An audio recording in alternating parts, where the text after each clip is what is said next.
This is a short video on how to make an elephant that moves its trunk. It was published about 1985 in a book by Toshi Takahama in Japan. She asked me to send her a model, and this is the one I sent her. The picture's there, and a little elephant, and the trunk comes up. If you've got this book, which is hard to get hold of now, I think, but turn to page 94 and there's the instructions, but I'm just going to show you how to do it. But if you want to look quickly at that page, you could do it. So we start with a square of paper and the coloured side down. Fold one corner to the other corner, so you're making like a sandwich as neatly as possible. I'm making a tartan elephant, this one. Open out again, fold the side into the centre and the other side into the center. As usual in origami, we repeat one side and do the same. So it's like the beginning of a paper dart or something.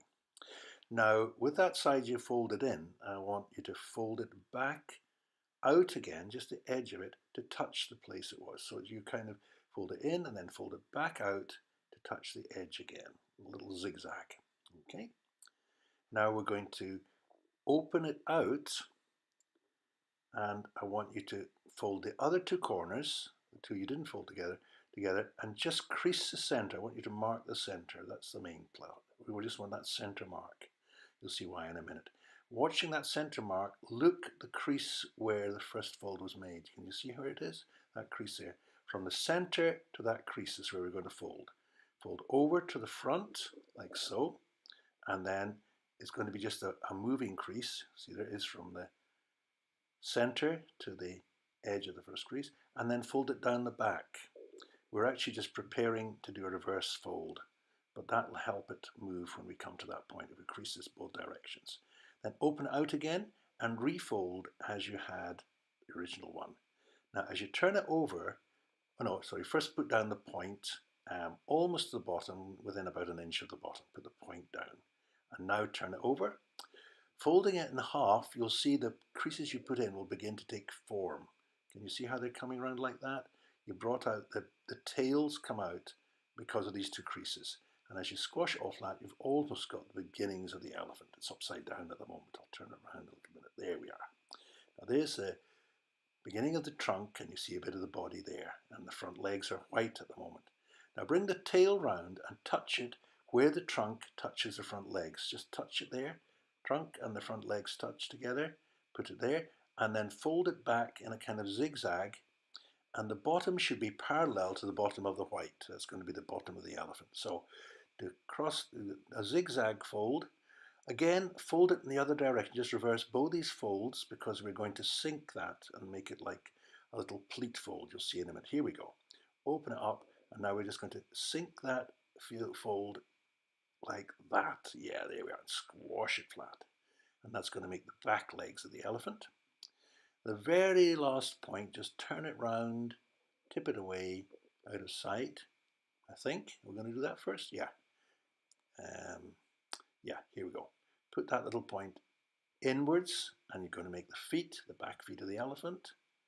And now for the back parts of the legs, I want you to sink, if you can, just push that little bit.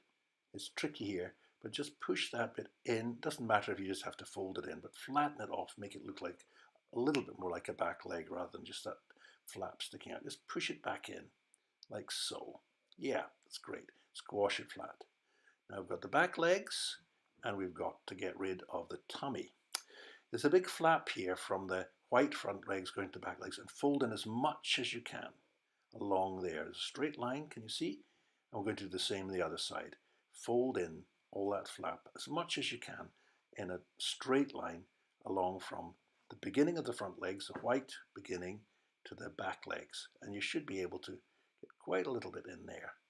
It should be equal on both sides. And when it's finished, it'll look a little bit like that. Now, we're almost there. We just have to do the trunk. Open it out a little bit, not all the way, just a little bit, and fold back the tip once and back a second time. And now, as you close it, I want you to pull up just a little bit on that tip to make an end to the trunk.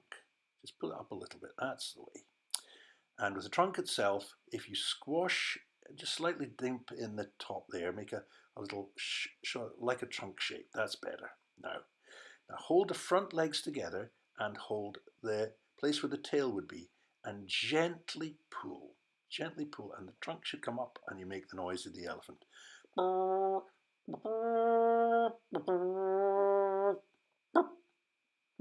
So that's the elephant. And he stands quite well. Let me just show you one more time. There he is, elephant. And here he is with some friends that I was folding just to see you can get different shapes, some bigger, some smaller. And that's the elephant with the moving trunk.